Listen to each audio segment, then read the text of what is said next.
everybody, welcome back to another exciting episode of Survival with Fix. So we're back here in the Java world after a couple episodes over in the Bedrock world, getting everything caught up because we're officially in day 7,000 in both worlds, because these worlds are going to be existing simultaneously. You're going to learn more about how that's all happening in the lore segment at the end. It's all part of the master plan to defeat the evil AI cow.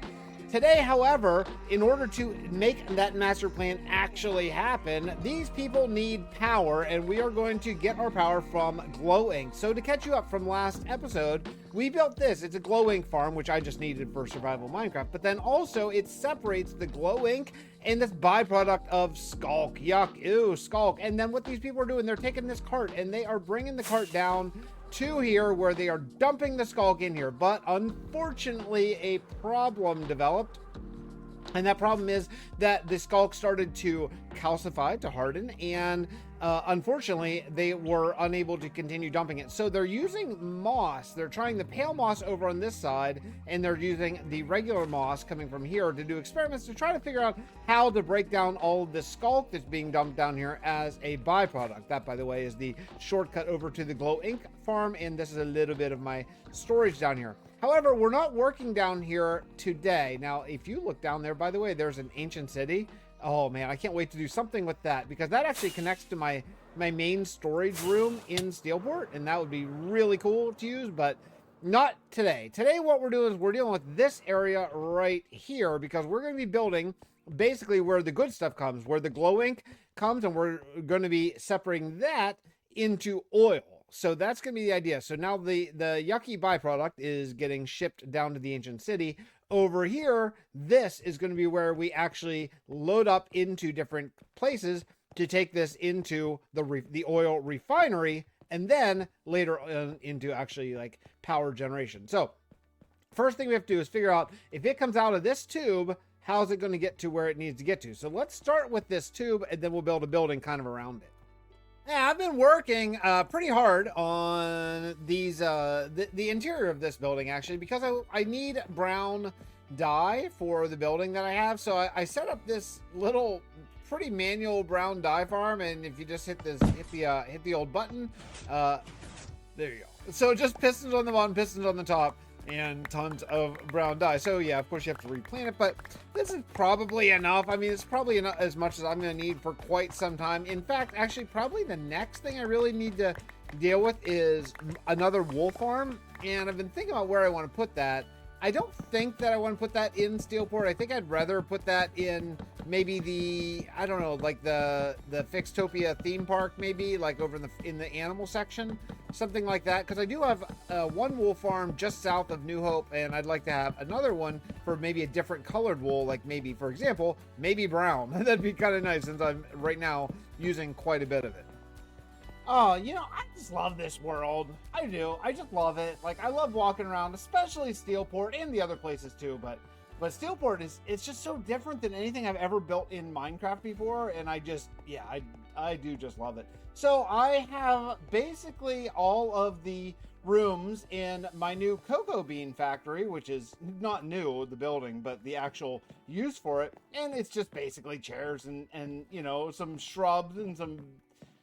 I mean, look, I'm not reinventing the wheel here on interiors. It's not really my bag, but I do want to grab all these because now I'm going to have plenty of cocoa to dye my conveyor belt. Oh, yeah, that's right. This whole thing was done just exclusively for the conveyor belts that I am going to need in order to build this little factory, because I want to use brown wool. So all of this just for, I don't know, probably about 20 pieces of brown wool, but that's okay because we're building towards the future, right? I mean, we're just going to keep on doing this forever and ever, right? Unless Cal blows us up.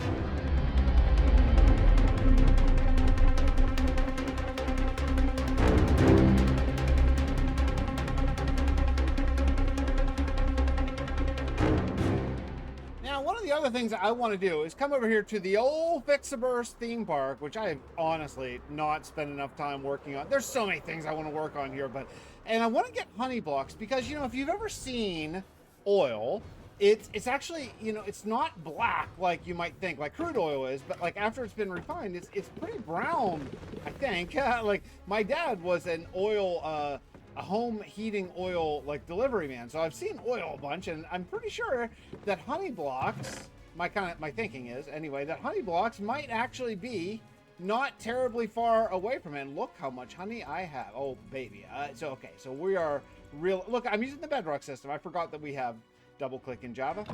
I've been playing Bedrock too much. Actually, or not enough, depending on your point of view. Anyway, I'm going to go try to make honey blocks. I'm not sure really how to do it, so let's see if we can figure it out. I've never made a honey block before. So it would appear that this is how you make a honeycomb block, but that's not what I want. I want a honey block, and I don't know how to do that. Oh man, am I going to have to use like glass bottles of honey? And if so, how do I do that? Yeah, I don't know. I don't know what to do. Oh no, we're stuck.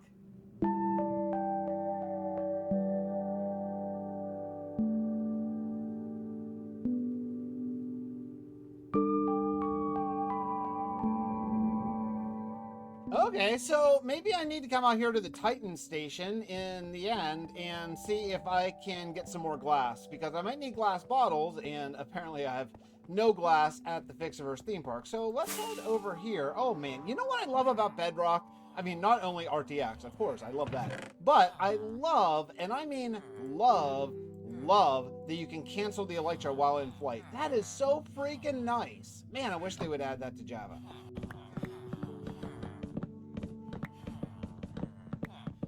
Honey acquired. It took a while. It took a while for sure, but hey, I got this, and I got the beginnings of this little conveyor belt all working out. I think it's gonna be pretty darn cool. I am not sure if I want to worry about powering these or not. I feel like maybe they should be at least from one of the sides. So I think what I might end up doing is like powering it from this side here. But yeah, so I have the honey, and we're gonna be calling that oil. The oil blocks coming out of this tube, whereas, you know, the byproduct, like the yucky stuff, is coming out over there. So we're separating it.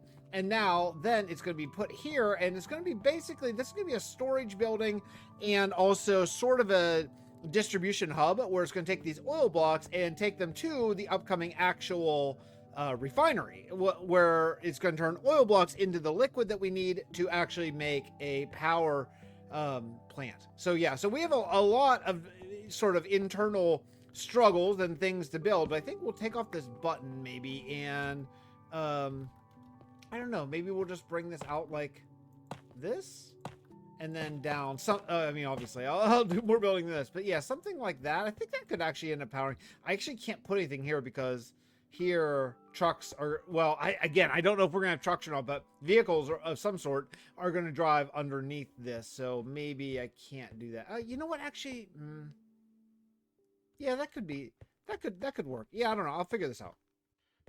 I just got a couple ideas here that I have. I think this looks pretty darn nice. I feel like it's going to work. We got a wheel on here that's sort of somehow providing the power up for those wheels. That's going to turn the treadmill that's going to knock out these oil blocks. And then these oil blocks are going to be stored into probably like a departure area, like right here. We'll probably do a big door where the vehicles will leave here. I really need to make a decision if we're doing cars or what we're doing here. I don't know. I still can't decide. But the next thing is the walls of this place have to go up, and figure out exactly how tall I want it to be. It's got to be pretty tall because it's right here next to the Axiom and this glow ink farm. So yeah, it's gonna have to go up a little ways. I just started the detailing process of our little, I don't know, this isn't a factory. I don't know what this is, like the separating, the routing, the something of this, and just threw in some basalt sort of like looking, you know, pipes, just to make things look less sort of symmetrical and nice. Little conveyor belt here, bringing out the honey block. I mean, not honey blocks, I mean oil blocks out. This is where they fall off of the little conveyor. I have a second floor. I have a way to get there. I don't love it. I don't know what to do with this second floor. It may turn into like a storage, or maybe we'll even do like an, oh, we could do it. Oh yeah, let's do that would be cool. Okay, let's do an elevator right here. That would take up some room too, and then they can elevate maybe some oil blocks up there while they wait to sort of load it into trucks or carts or whatever. Oh yeah, let's do an elevator. Well, I think I'm about done with this build in my city, and I am going for a walk right now on my walking pad. And I thought, you know what, it's been a couple months probably since I've really caught everybody up on my sort of journey from losing some weight and getting fit and all that kind of stuff. I like the looks of this. Now, it's missing a couple things here. We're missing some power things because we don't have power in this city yet. We now have a source of oil. You know what I keep thinking? These are like Energon cubes from Transformers. Am I right? But yeah, they're oil blocks, right? So in our world, we have oil blocks, and we're going to then take this later on to the actual oil like plant. Like they'll burn the oil, make the steam, create power. And once we get power, then we can actually do a couple more things. Whereas like we can add in like I don't know, air conditioning units and machines, all that kind of stuff, but we don't have that yet. So what I thought, we'd wrap up this episode here, and I would just take you through a little bit of what I've been doing to drop some pounds, get fit, because I'm feeling like I'm getting pretty fit here. So when I started this, when I came out of my my post-divorce exile, where I just sort of like crawled up in a hole and found myself again, I was 270 pounds, which is a nuts number for me. And I'm 6'2", so, you know, I mean, take that into consideration, but still 270, that's a big boy. And I've been working diligently for the past, more than 6 months probably, to get rid of that, to get that off. And, you know, but then also I don't want to just be skinny, you know, I want to lose the weight, I want to build some muscle. So I am at my heart, my most fundamental, I am a minimalist. That is my jam. That's where I'm at, minimalist in life. And that's going to be something I talk probably more about over time, because I am one with the minimalist life living. Like that is something I've been really working towards, just sort of, I don't know, just like changing sort of the way that our house runs and I run in my life and all that kind of stuff, and really found some happiness and success with that. But that's not what I want to talk about today. I want to talk briefly about what my workout routine is, because I think I've come across a minimalist routine that is working, that I'm really happy with. So all I do is a 3-day rotation. On Monday, I do dips and push-ups. That's it. A vertical push and a horizontal push. And I do a warm-up set, and I do 3 sets of each. And every single time I do it, I try to add 1 rep or 1 pound, because I do add weight to my dips. So not a lot of weight. I think I'm at 25-pound additional weight now, because my body weight right now, I'm down to about 190. So I'm down about 80 pounds from my max about 6 or 8 months ago. And yeah, so I'm adding a little bit of weight to my dips. Die, spider, die! And push-ups, I will be probably adding weight, but I haven't yet. I'm just trying to add actually time. I'm trying to go slower on my sort of the going down. I think that's eccentric, right? The going down part of the push-up. So I'm trying to go down for about 3 seconds and then sort of explode up. But okay, regardless. So that's it. That's my one day. Dips and push-ups. My second day, I do pull-ups and I do something called horizontal rows, which is kind of like an opposite push-up. You lay on your back and you pull yourself up.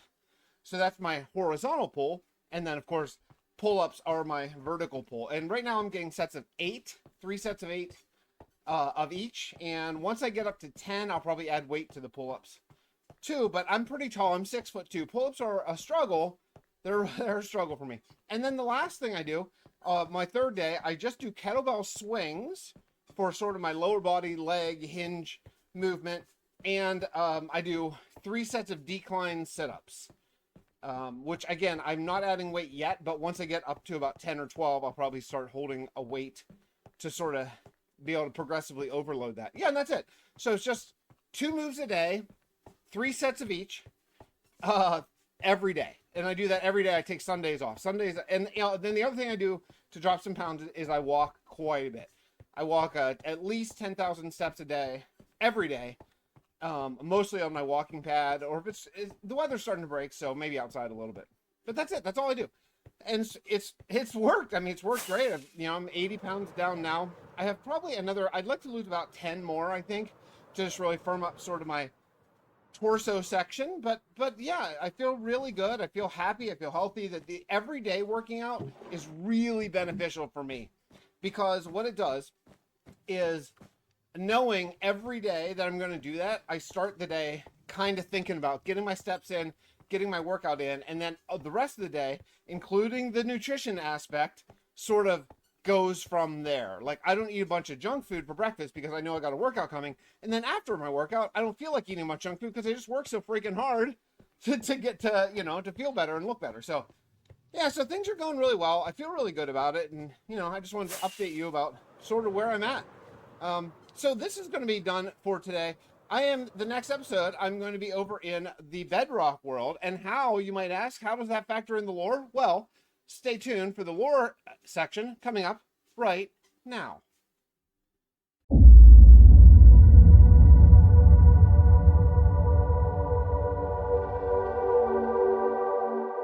We've stumbled onto an amazing plan. Edwin, working on the magical side, along with Hank, our genius android up on the Titan station, have figured out a plan to buy us some more time. They're going to bring James's old planet, Tovalin, within our reach. Edwin, using a variation of the spell that saved the crew of the Sheriff and scattered them throughout the universe, is going to, well, Hank is calling it grab a backup of the world Tovalin seconds before Cal blew it up.